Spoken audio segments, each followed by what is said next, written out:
Bueno, ¿qué tal? ¿Cómo están? Soy Ezequiel, de Argentina, soy psicoterapeuta y coach integral. Y bueno, quiero compartir con ustedes en esta oportunidad un poco algunas reflexiones vinculadas a lo que fue este recorrido a lo largo de la pandemia, trabajando dentro del área del consultorio con mis pacientes. Y seguramente poder colaborar un poquito con pensar formas distintas de encarar este tipo de problemas. Primero pienso en el contexto y recuerdo una frase de Clare Graves, el creador de los principios de la dinámica espiral, que en 1974 hablaba sobre las distintas posibilidades a las que se enfrentaba la humanidad en el futuro y en base a lo que veía que estaba ocurriendo ya entonces, ya hace mucho tiempo, y decía que veía tres contextos posibles.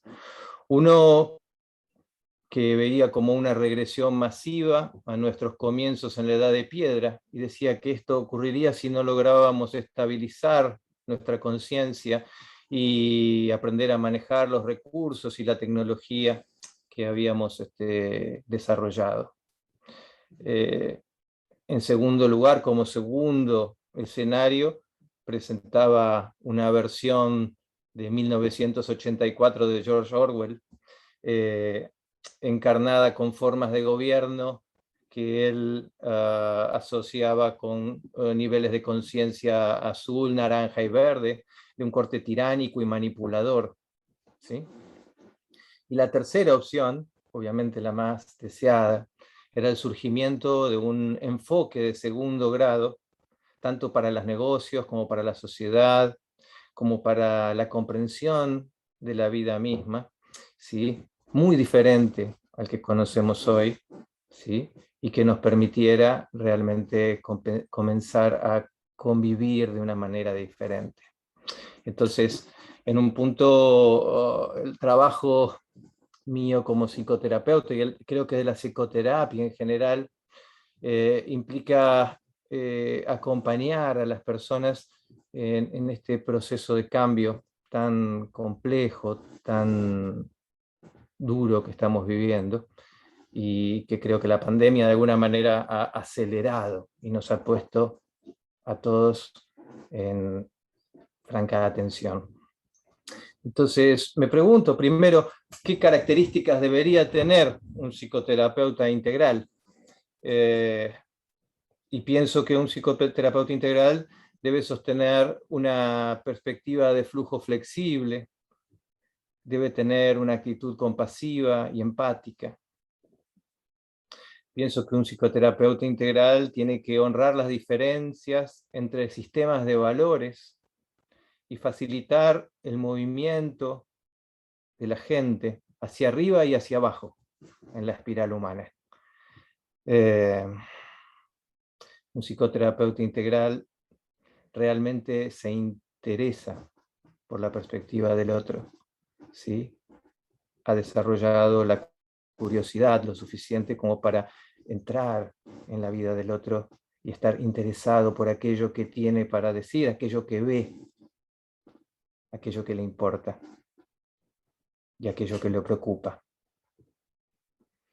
Eh, un psicoterapeuta integral tiene que reconocer que los sistemas humanos funcionan en forma dinámica y en capas, ¿sí? Y que esto opera tanto en las personas como en los grupos de personas, como en las sociedades.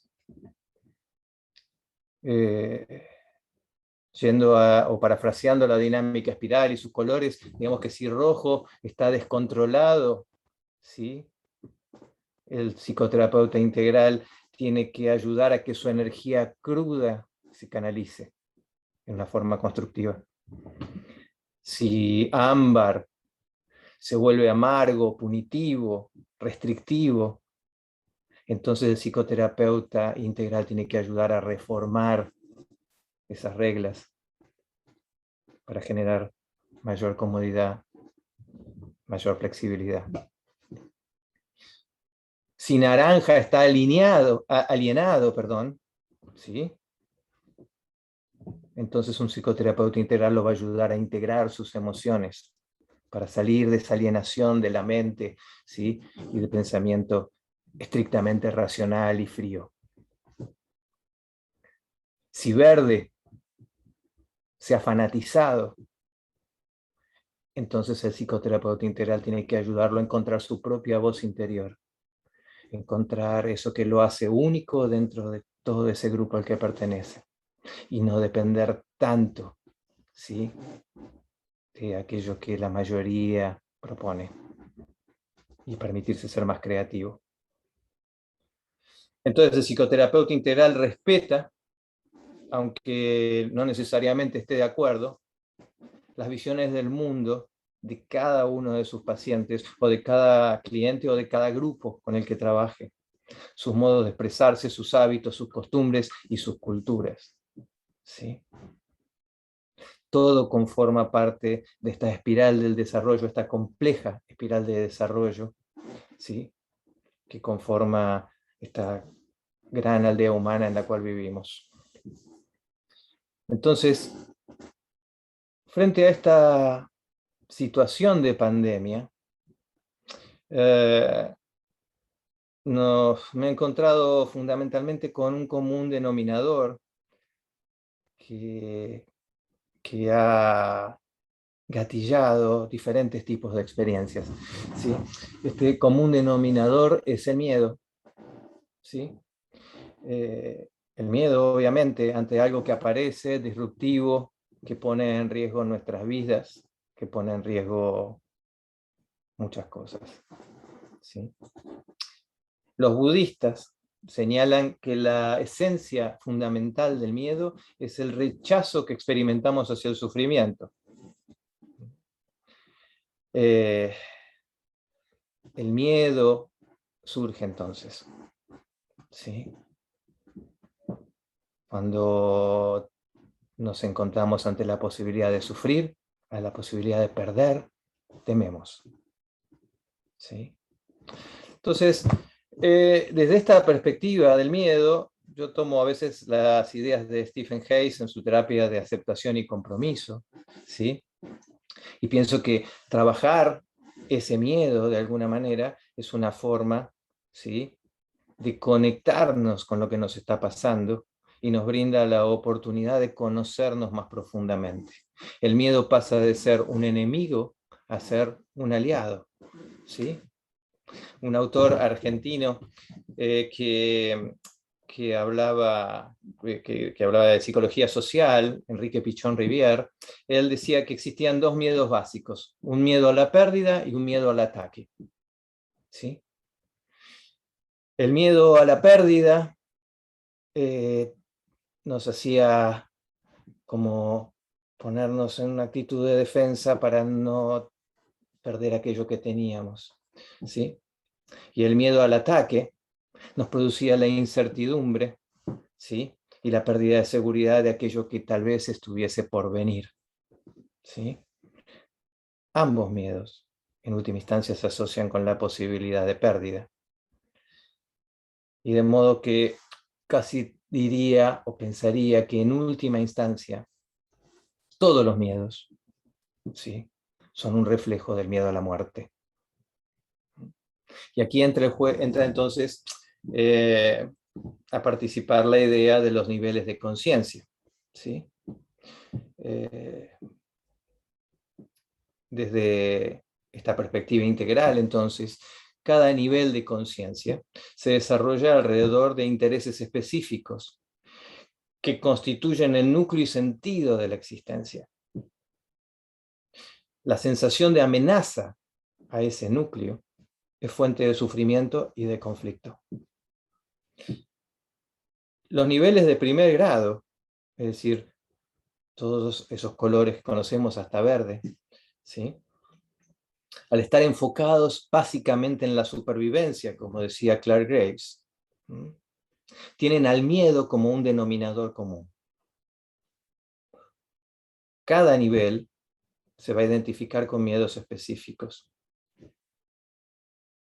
Entonces, la aceptación y la exploración del miedo nos va a conectar con bloqueos específicos en nuestra espiral de desarrollo. ¿Sí? En lugar de escapar del miedo, voy a conectar con el miedo, voy a experimentar el miedo, voy a atravesar el miedo, ¿sí? Y voy a aprender qué es lo que ese miedo tiene para decirme acerca de mí mismo. ¿Sí? Recorriendo los diversos niveles de conciencia, ¿sí? Vamos a tener que desde el nivel más básico, ¿sí? El nivel de la supervivencia, aparece el miedo más básico, que es el miedo a la muerte o al dolor físico. ¿Sí? Allí solamente se trata de este escape a aquello que nos pueda dañar, nos pueda lastimar o nos pueda matar. En un segundo nivel, ¿sí? En el nivel ya magenta, podemos hablar del miedo, de un miedo traducido en un miedo a los espíritus o a fuerzas sobrenaturales. ¿Sí? Es muy común observar este tipo de miedos en personas con ciertas dolencias de tipo neurótico, ¿sí? Donde ciertas fantasías aparecen. En un tercer nivel, el miedo, ¿sí? En el rojo, toma la forma de miedo a otros hombres u otras mujeres, predadores, ¿sí? Aquellos que nos pueden atacar y nos pueden hacer daño en forma concreta, ¿sí? En un siguiente nivel, nos vamos a encontrar con el miedo a la transgresión y al caos, ¿sí? A salirse del libro, a salirse de las reglas, ¿sí? Y caer en ese mundo caótico de aquello que no tiene un guión establecido. El siguiente nivel naranja nos enfrenta al miedo a las pérdidas económicas y a la pérdida de la libertad personal, ¿sí? Aquello que hemos logrado con nuestro esfuerzo, aquello que hemos construido, comienza a tambalear y sentimos entonces el miedo, el fruto de nuestras obras. Y finalmente, en el nivel verde, aparece el temor a la desaprobación social, ¿sí? A quedar marginado del grupo, a no poder pertenecer, ¿sí? A no ser parte de esa gran comunidad. Entonces, estos 6 miedos básicos, ¿sí? Están dentro nuestro, ¿sí? Como reflejos de ese temor original a la muerte orgánica, a ese cese de existencia, ¿sí? Se van desarrollando y complejizando y generando miedos que de alguna manera representan, ¿sí? También a ese miedo originario. Y en tanto vivimos con miedo, ¿sí? Tenemos tendencia a quedar estancados, ¿sí? En cada uno de estos niveles, ¿sí? En su forma o en su manifestación menos sana. Entonces, por eso es tan importante el trabajo con el miedo, ¿sí? Cuando pasamos a niveles de segundo grado, los niveles de segundo grado dejan atrás el miedo como motor. Esto es muy importante, ¿sí? Los niveles de segundo grado, al ya no ser niveles de supervivencia, sino como bien dice Claire Graves, son niveles del ser, ¿sí? Ese temor es reemplazado por la curiosidad, ¿sí? La curiosidad adquiere, ¿sí?, su máxima importancia en este momento, ¿sí? Entonces, tenemos tanto en el nivel integrativo o en el nivel holístico, ¿sí? O en esmeralda, ¿sí? O turquesa, como lo llama Wilber, ¿sí? Tenemos la curiosidad como motor. ¿sí? En el nivel integrativo, basado fundamentalmente en la flexibilidad y el flujo natural, comprendiendo y aceptando el flujo de la vida, ¿sí? Y acompañando ese proceso natural, intentando operar sobre aquellos desequilibrios que se generen a lo largo de la espiral para que las cosas fluyan naturalmente de la mejor forma posible, ¿sí? O ya en un nivel holístico, ¿sí? Entendiendo el proceso de la vida, ¿sí? Y la armonía misma del cosmos. Entonces, en esos niveles de segundo grado, y esto lo traigo es importante porque de alguna manera es lo que tiene que guiar nuestro proceso como terapeutas integrales, ¿sí? Básicamente, Graves observó un descenso de las compulsiones y ansiedades, una reducción importante del miedo proveniente de otros niveles. Esto facilita la emergencia, el despertar de una actitud contemplativa y la posibilidad de evaluar la realidad en una forma racional, ¿sí? No dominado por las emociones. Con el retroceso del miedo, la calidad y la cantidad de buenas ideas y soluciones a problemas se incrementan profundamente. Trascender el miedo, entonces, facilita la activación de habilidades de segundo grado, digamos de habilidades integrales, si queremos. Con un anclaje en el segundo grado o con un anclaje integral, la persona puede establecerse en una ética elegida desde su propia razón, ¿sí? Si se quiere, podría compararse con el espíritu de niño de Nietzsche, ¿no? Cuando hablaba de la metamorfosis del espíritu, ¿sí? Donde se ha superado la necesidad de pelear, ¿sí? En contra del sistema, de pelearnos unos contra otros, de luchar contra distintas visiones del mundo, ¿sí? En yo tengo razón o tú tienes razón, ¿sí? Y haber elegido desde mi propia razón ese camino ético personal, que es derivado de muchas fuentes, no de una, pero no está entrampado por reglas rígidas basadas en dogmas externos o mandatos de autoridad. Ni siquiera por reglas rígidas o dogmas o mandatos de autoridad de nivel integral. ¿Sí? El cambio es muy grande, por eso lo digo. Con esta activación de Esmeralda, uno logra caer en los pozos de cualquier sistema. Se puede salir de la trampa de la ambición desmedida de naranja o inclusive del altruismo ingenuo que tiene verde, a veces, ¿sí? En sus visiones menos sanas.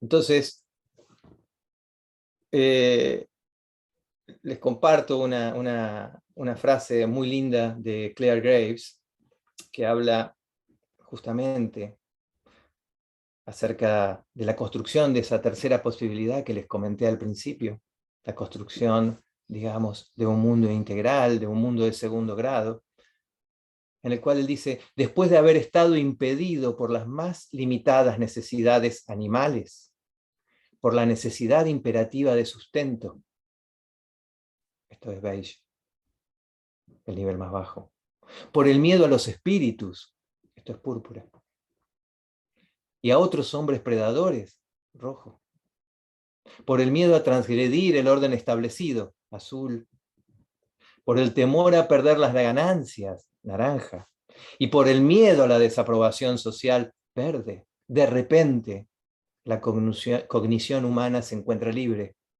Ahora, con sus energías libres para la activación cognitiva, el hombre se concentra en sí mismo y en su mundo. Y eso es segundo grado, ¿sí? Y eso es a lo que buscamos o intentamos apuntar, ¿sí? Dentro de lo que es esta locura de la pandemia, y es algo que ya se venía perfilando un poco antes, pero que se ve con mucho más claridad en este momento, ¿sí? Aparecen dos grandes grupos, ¿sí?, de padeceres psicológicos que llegan a sesión y que llegan en mucha cantidad, se los aseguro, en el último año, increíble. Por un lado tenemos la depresión y por otro lado tenemos la ansiedad. Son dos grandes grupos, ¿sí? Eh, Cuando miramos estos dos grupos, nos damos cuenta que esto que proviene como depresión tiene un eje claro, que es la fijación en el pasado. Y cuando vemos la ansiedad, vemos otro eje claro, que es la fijación en el futuro. Entonces, en algún punto, yo pienso, y lo comparto con muchos de mis pacientes, que todos venimos dotados naturalmente con una máquina del tiempo. Todos tenemos una máquina del tiempo.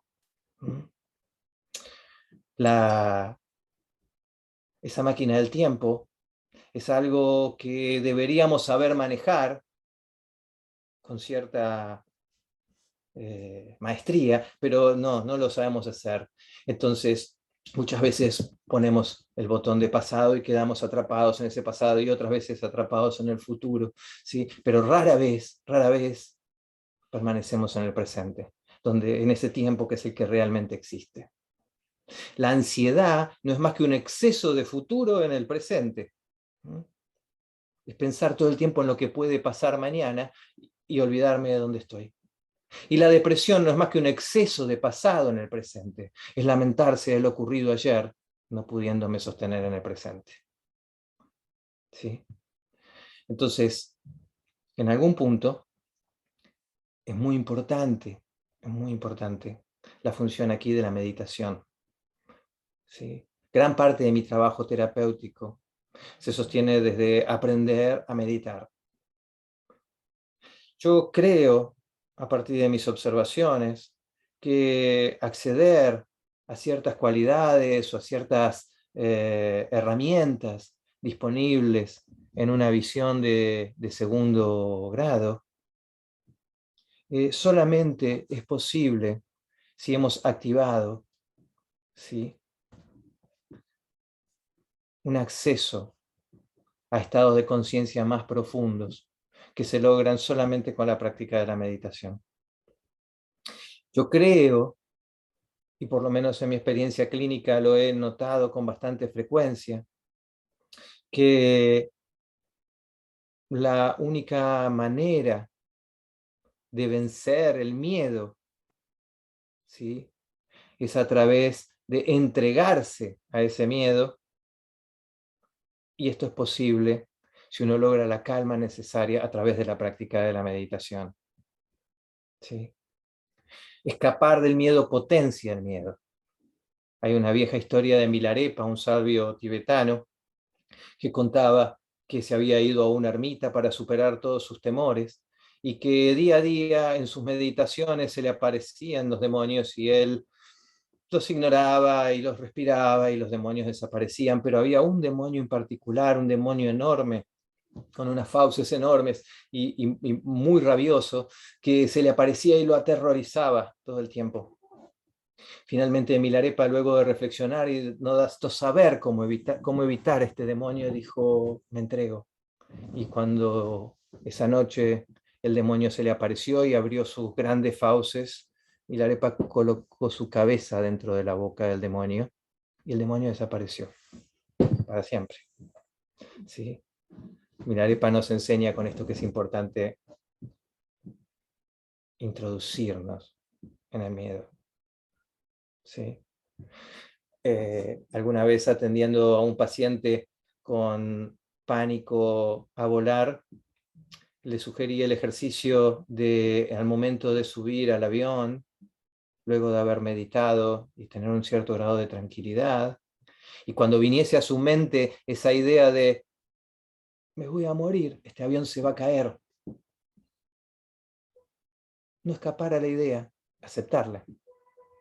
Porque si ya estoy dentro del avión y ese avión se va a caer, no hay nada que pueda hacer. Por lo tanto, mi sugerencia fue: entrégate a esa muerte. Y entonces, cuando subís al avión y tenés 10 horas de viaje en los que en cualquier momento ese avión se va a caer, ¿sí? ¿Qué quieres hacer con el tiempo que te es dado hasta que el avión se caiga? ¿Qué clase de persona quieres ser mientras dure ese tiempo? ¿Querés ser como en las películas, ese histérico, egoísta, que intenta robarle el paracaídas al vecino, o buscar la forma de salvarse? ¿O querés conectar con tu propia existencia y tal vez, no sé, escribir algo a una persona querida, ¿sí? O repasar tu propia historia, o tratar de calmar a alguien que pueda estar nervioso? Ese poder de elección, es estar presente en ese momento, en la mayoría de los casos disipa el miedo. Y este paciente lo hizo y finalmente le fue bien. Y en esa disfrutar de su cena y de estar en ese vuelo y mirar por la ventana del avión y ver ese paisaje hermoso que se ve desde la altura, sin querer perdió el miedo. Se entregó el miedo y eligió quién ser con el tiempo que le era dado. Que por suerte fue mucho más porque el avión no se cayó. Cada persona, de acuerdo a su propia dirección cósmica, vive de manera muy particular el tiempo de pandemia, ¿sí? Sus miedos van a estar determinados en gran parte por su nivel de conciencia, y su respuesta va a depender de cómo funcione en él su máquina del tiempo.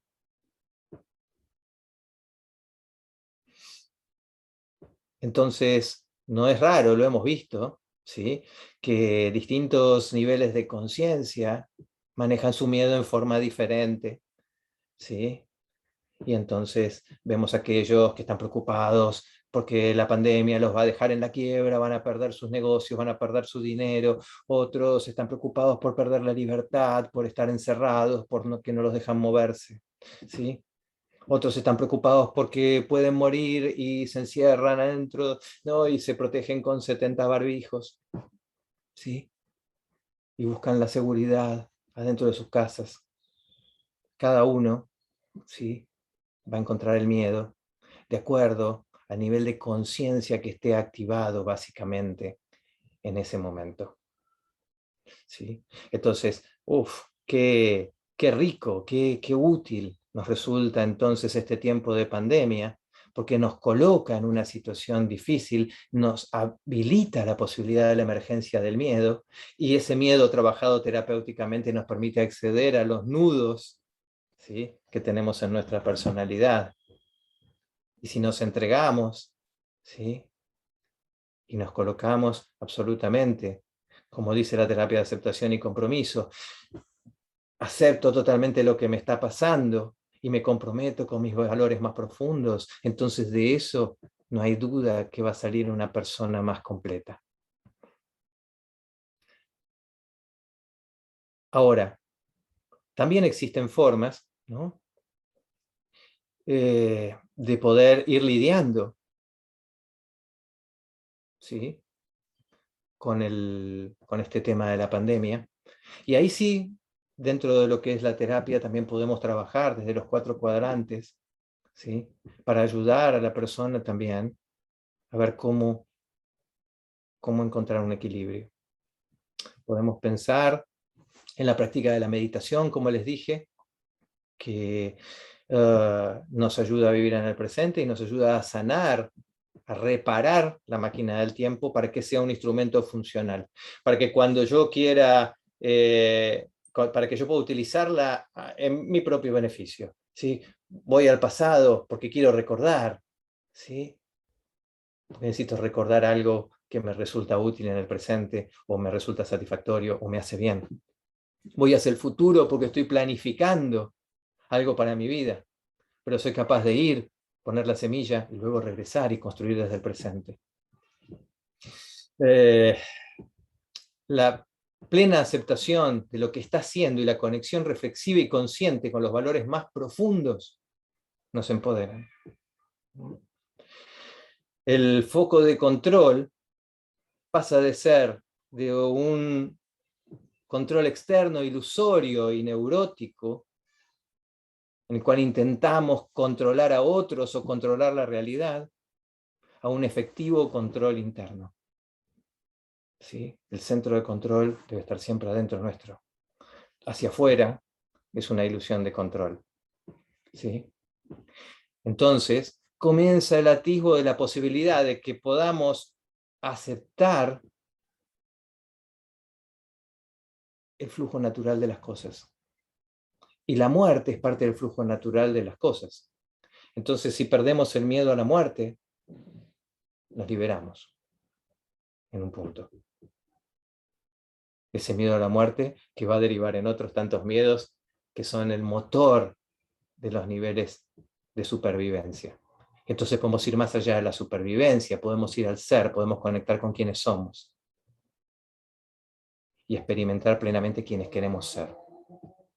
Ese es el control efectivo interno.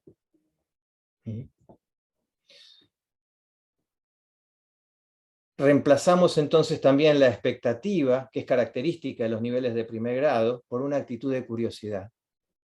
¿Sí? El temor despierta esta característica de la expectativa, y la expectativa, ¿sí?, nos transforma de seres receptivos en seres proyectivos. Cuando yo espero que algo ocurra, proyecto mi fantasía sobre lo que está ocurriendo y distorsiono continuamente la realidad. Cuando yo tengo expectativas respecto al otro, fabrico un otro. Y ese otro que fabrico, neuróticamente, en general no acaba siendo quien realmente es. Cuando yo funciono en modalidad expectativa, yo no veo al otro. Veo la idea que tengo acerca del otro. Veo el deseo que tengo acerca del otro, pero no veo con claridad. Esto a la vez va a cambiar mi posición, de una posición de víctima, que es la posición característica de los niveles de primer grado, una posición reactiva, a un papel de protagonismo, protagonista, un rol proactivo, co-creador de mi realidad. ¿Sí? Sé que puedo fluir y sé que tengo injerencia en esa fluidez. ¿Sí? Esto es muy importante también. Todo esto corresponde obviamente al trabajo del cuadrante superior izquierdo. ¿Sí? Y podemos pensar en un cuadrante superior derecho, ¿sí?, donde podemos hacer cosas concretas para sentirnos tranquilos, desde aquello que está en nuestro poder. ¿Sí? Y cuando pienso en eso, pienso una dieta sana, desinflamante, la ingesta correcta de micronutrientes que fortalezcan nuestro sistema inmune, ¿sí?, ejercicio físico adecuado, que integre fuerza, cardio, flexibilidad, ¿sí?, una higiene personal adecuado, información no sesgada de fuentes variadas, de vuelta a salir de los dogmatismos o de la necesidad imperiosa de pertenecer al grupo e investigar, ser curioso, curiosear, a ver qué tienen para decir. De esos dicen que son unos locos, vamos a explorar a los locos. ¿Sí? Los locos, a lo largo del desarrollo de la historia humana, han sido los que generaron los grandes cambios. Los locos de ayer son los genios de hoy, en muchas situaciones. A veces no, a veces son simplemente locos, pero vale la pena explorar, vale la pena preguntarse, vale la pena mirar. Entonces yo, como acción concreta e individual, no quedo pasivo recibiendo la información que se me da, busco información en diversas fuentes, todas las que pueda, y saco mis propias conclusiones. Luego, Eso es cuadrante superior derecho, y podemos pensar en un cuadrante inferior derecho, donde podemos pensar y organizar nuestros protocolos de salud coherentes, ajustados a nuestro contexto. Y también en base a esa información que obtuve, ¿sí?, puedo generar acuerdos con mis grupos de pertenencia acerca de qué protocolos vamos a seguir y de qué manera nos vamos a cuidar, ¿sí? Y comprometernos grupalmente a cómo llevarlo adelante. Pero esto no es una idea general, de vuelta, no es una idea general. No es una regla que baja y que todos debemos hacer lo mismo. ¿Sí? Desde este marco de acuerdo grupal, cada sociedad, cada cultura debería ser capaz de generar su propio protocolo de acuerdo a su propia realidad. Y esto tiene que ver con cuadrantes, niveles, líneas, con todo. Es altamente complejo. Y finalmente, el cuadrante inferior izquierdo, donde, y es fundamental en estos tiempos de pandemia, donde aparecen los vínculos humanos, ¿sí? Y donde podemos tal vez rescatar las maravillas de la tecnología que nos permiten estar como hoy, a distancia, escuchándonos, y seguramente conectados desde una era más sutil, a pesar de la distancia. Pero no debemos subestimar la importancia del contacto físico entre los seres humanos, que es fundamental. Y en este sentido, también entonces cada protocolo debe tener en cuenta que no es sostenible el aislamiento de las personas en el tiempo, si queremos personas sanas. La construcción del nosotros, como dice Ken en su libro Espiritualidad Integral, es algo mágico casi. ¿Sí? Y esa construcción del nosotros requiere del contacto. Requiere del contacto. ¿Mm? Entonces, también debemos tener en cuenta esos aspectos. ¿Sí? Para terminar, les quiero comentar un poco que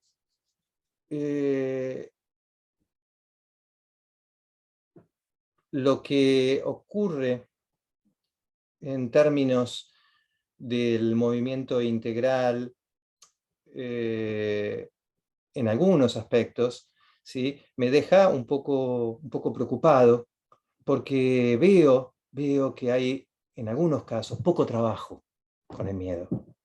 Y que es fundamental trabajar ese miedo y trascenderlo para acceder realmente de corazón y de alma a un pensamiento de segundo grado, y no solamente en forma teórica. El pensamiento de segundo grado tiene que abrazar a todos los niveles de conciencia, darles lugar, permitirles manifestarse, escuchar sus problemas y ofrecer soluciones a la medida de ese nivel de conciencia. La descalificación, el maltrato, ¿sí?, la falta de respeto, son muestras de un anclaje en el primer grado de nuestra evolución, en el nivel de la supervivencia. Todos los logros de cada uno de los niveles deben respetarse en un pensamiento de segundo grado. ¿Sí? Y esto lo digo muchas veces porque cuando algo se sale un poco del discurso se lo suele descalificar, se lo suele confinar al espacio de lo conspiranoico o de lo irracional o de lo loco. Y la verdad que es como agentes de cambio de segundo grado nosotros tenemos que entender lo que se dice más allá de lo que se dice. ¿Sí? Como les había dicho antes, cuando existe miedo, existe fijación a un determinado nivel. Entonces, la explicación a un determinado fenómeno que nos está generando miedo va a depender de dónde esté nuestro anclaje. ¿Sí? Entonces, si nuestro anclaje tiene un componente magenta muy importante, vamos a pensar en fuerzas sobrenaturales actuando, ¿sí? Y en este caso, un ataque extraterrestre no sería algo loco de escuchar. Pero ese es el discurso. Lo que está por debajo es el miedo, que es lo importante, ¿sí? Si el núcleo está en rojo y hablamos de otros hombres predadores, no es raro que se piense en los Illuminati o se piense en fuerzas de poder que van a quitarme la libertad y van a atacarme y hacerme mal, ¿sí? Y así sucesivamente. Es decir, cada una de esas teorías, ¿sí?, esconden debajo un sufrimiento humano, algo que les está pasando a las personas. Salir a pelear eso, a descalificarlo, a maltratarlo, no nos permite conectar con la persona real. Señores, vivimos en un mundo que está en crisis. El mundo está en crisis. Y el cambio que se debe venir es un cambio profundo. Como les dije al principio, parafraseando a Claire Graves, un mundo de segundo grado o dos alternativas que realmente no deseamos. Esa es la gravedad de la situación. Y es lógico que aparezcan ansiedades y temores. ¿Cómo encararlas? Depende realmente de posicionarnos en un lugar amoroso, empático y conectado.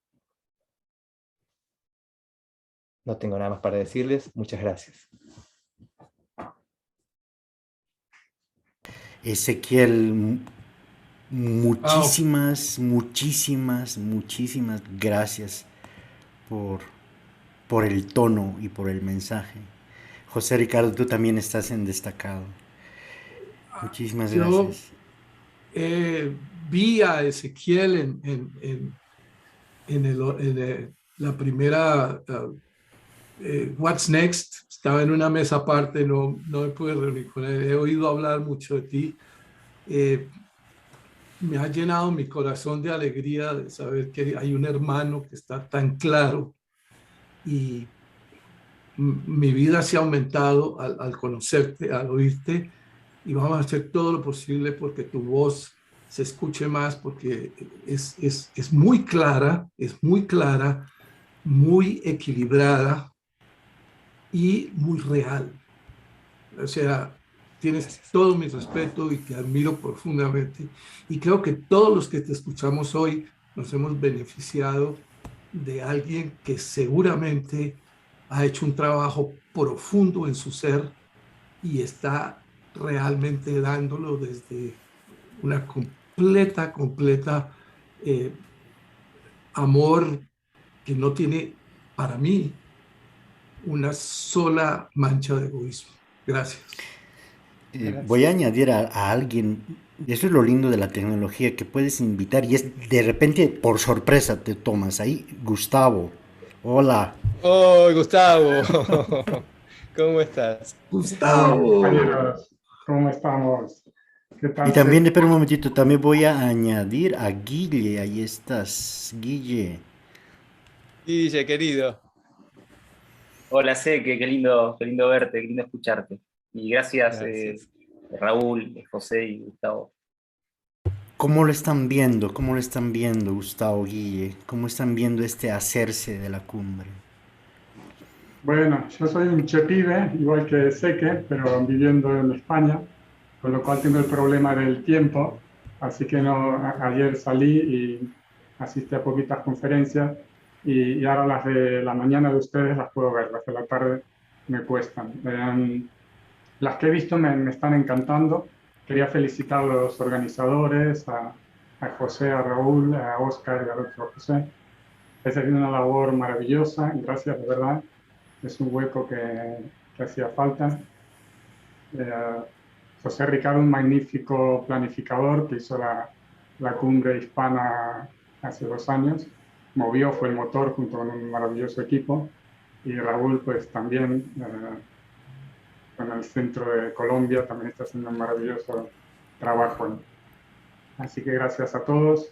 Sé que comparto lo que dijo José Ricardo, la claridad de tu exposición. No te he oído nunca esa paz que transmites junto con el conocimiento y esa apertura. He visto en el Facebook presentabas una mirada abierta a la pandemia y eso me gustó. Y pudimos ver esos dos bloques que hablabas, incluso dentro del mundo integral. Así que, bueno, te felicito. Gracias. Muchísimas gracias. Walter, tienes tú una pregunta, tienes la mano levantada, te invito a hacerla. Espera, te voy a añadir al destacado. Listo, adelante, Walter. Hola, hola. ¿Me escuchan? Hola, ¿dónde Perfecto. estás, Walter, en este momento? Bueno, en Santa Cruz, Bolivia, y estoy caminando, paseándola a mi perrita. ¿Cómo vas? Tenías la mano levantada. Sí. Quería hacer dos preguntas, si no es muy abusivo de mi parte. Una de ellas es, si es que el concepto con relación al miedo, si ves el miedo, esta jerarquía de miedos que planteaste, si lo ves como un mismo miedo pasado por diferentes filtros o son realmente diferentes. Es decir, si el miedo fuera el sol, es el mismo, solamente que pasa por diferentes lupas o diferentes filtros, porque el miedo a la muerte me parece que es el básico, el fuerte, y que pueden pasar por diferentes filtros y se tiñen de formas diferentes, pero es el mismo. Esa era una pregunta. La otra es cuando hablaste de Nietzsche y decías de que lo planteabas como el niño, como un nivel de segundo grado. Si crees que Nietzsche estaba en un segundo grado y en caso que sí creas eso, si crees de que llegó así meditando, porque muchas personas de segundo grado no creo que hayan llegado a través de la meditación, que también lo planteaste. Esas son mis dos preguntas. Ok, también Guille quiere hacerte una pregunta y tal vez para que las puedas englobar en una sola respuesta. A Guille. ver si se puede. Sí. Bueno, gracias, Raúl. Bueno, primero agradecer a todo el equipo por la organización de este evento maravilloso. Me parece una excelente oportunidad para reunir todas las voces integrales y hacer fuerza en Latinoamérica para que despierte más esta conciencia integral. Y sé que es un placer escucharte como, bueno, el buen amigo que te considero, y con ese tono coincido con José, tan compasivo, tan amoroso para un momento difícil de mucha ebullición, de mucha confrontación, mucho miedo, y poder desde ese lugar trascender y encontrar una forma de que este desafío no nos lleve a los niveles regresivos, ¿no? y que sea una amenaza realmente para el futuro de la humanidad, sino realmente una oportunidad para evolucionar. Así que gracias por tu aporte. Y mi pregunta tiene que ver más con esta amenaza, ¿no? De caer otra vez como el riesgo de que emerjan los totalitarismos, ¿no? El abuso de la autoridad por parte de los gobiernos con la excusa de un bien común, ¿no? Con la excusa de cuidarnos, y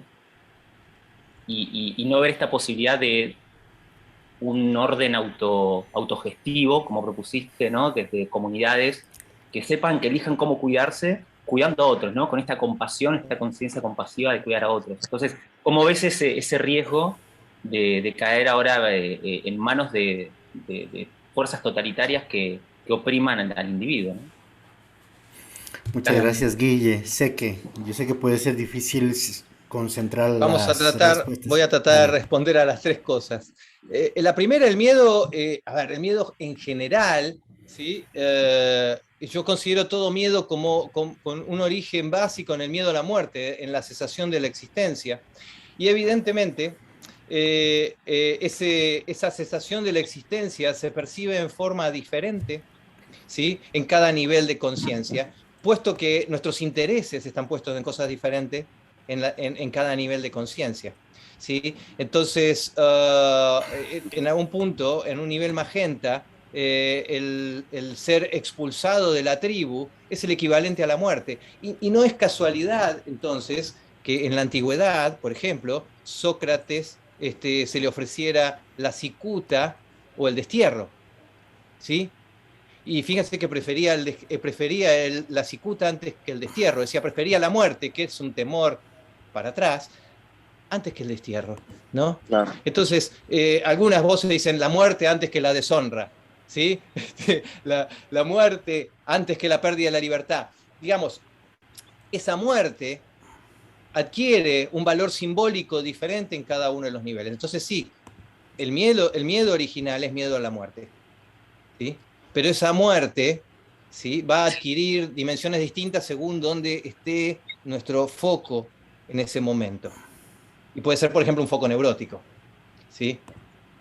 Entonces, nuestros temores van a estar atados a ese foco neurótico, a ese nudo neurótico en particular, que se puede trabajar terapéuticamente. Pero sí, básicamente sería un miedo a la muerte transformado, ¿sí?, o simbolizado en diferentes cosas. Eso por un lado.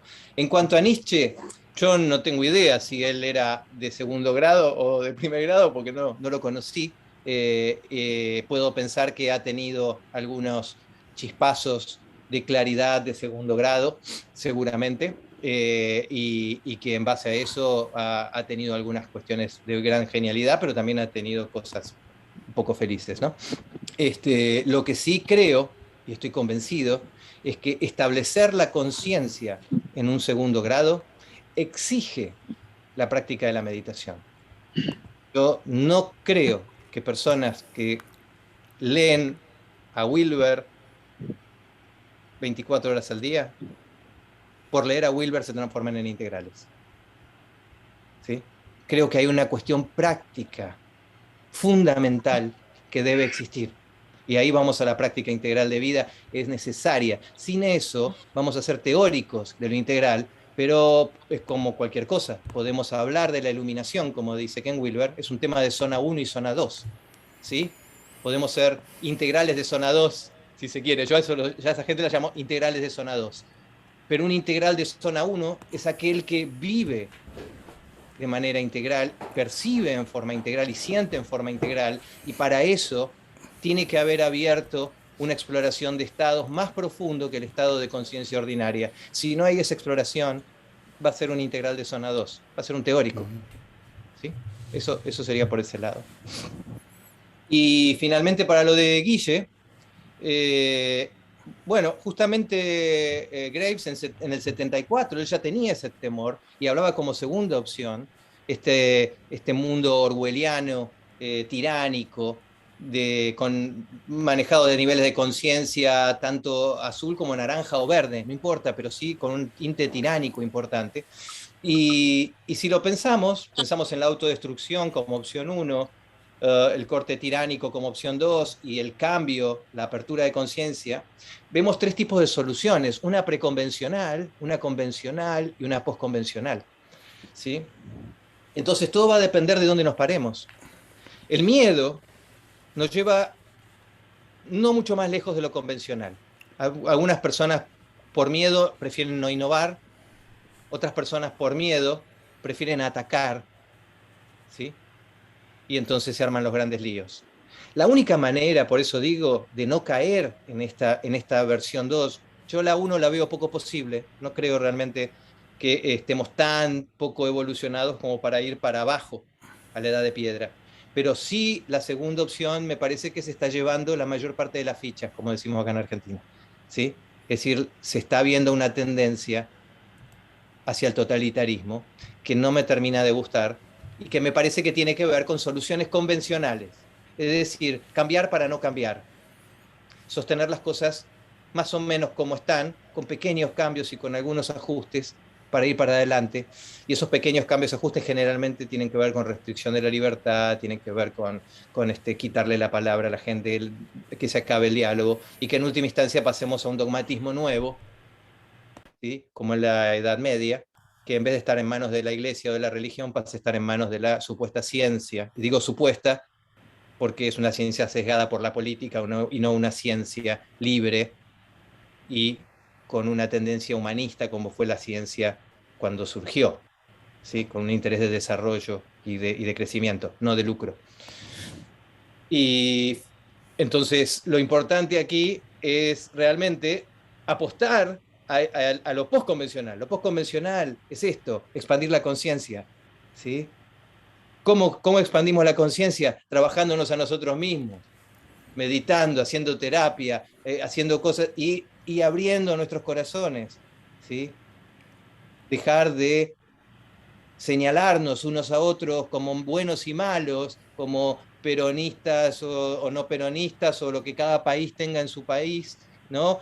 Como polaridades, salir de la trampa de la polaridad y asumir el protagonismo de buscar soluciones creativas que tomen lo mejor de cada posición. Porque eso es integrar en última instancia. Y para eso hay que perder el miedo. Hay que perderle el miedo a la izquierda, hay que perderle el miedo a la derecha. ¿Sí? Hay que perder el miedo al que no se vacuna, hay que perder el miedo a la vacuna. ¿Sí? Perder el miedo y pensar y tomar decisiones.